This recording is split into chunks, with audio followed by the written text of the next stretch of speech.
आज Doubtnut app download करें। Doubtnut पर अपने सभी गणित, रसायन विज्ञान, भौतिक विज्ञान और जीव विज्ञान के डाउट्स का करो सफाया। बस प्रश्न की फोटो खींचो, एक ही प्रश्न को क्रॉप करो और तुरंत वीडियो सोल्यूशन पाओ। अभी डाउनलोड करें।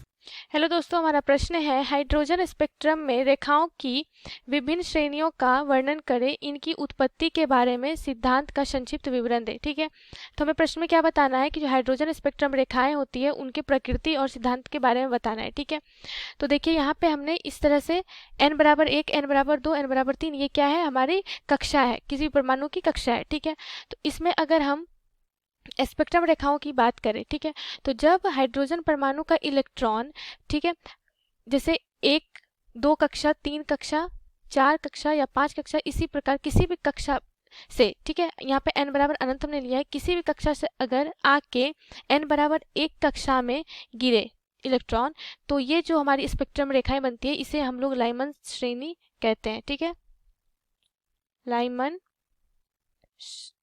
लाइमन श्रेणी कहते हैं। ठीक है, उसी प्रकार जब हमारे हाइड्रोजन परमाणु का इलेक्ट्रॉन n=2 कक्षा में गिरे, जैसे 3 से, 4 से, 5 से आके 6 से, 7 से, इस प्रकार n=2 में गिरे, तो इस प्रकार से जो स्पेक्ट्रम रेखाएं होती है इसे हम लोग बामर श्रेणी कहते हैं।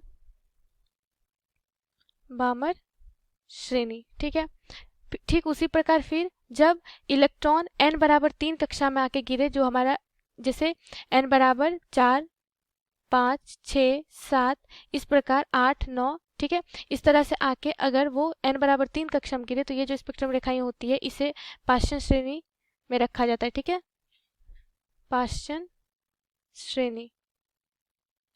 ठीक है, पाश्चन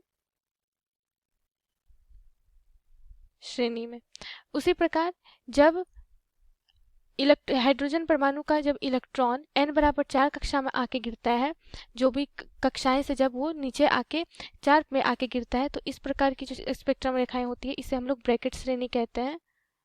ब्रैकेट श्रेणी।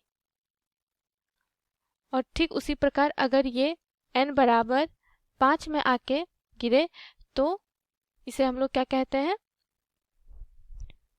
पूर्ण श्रेणी। ठीक है,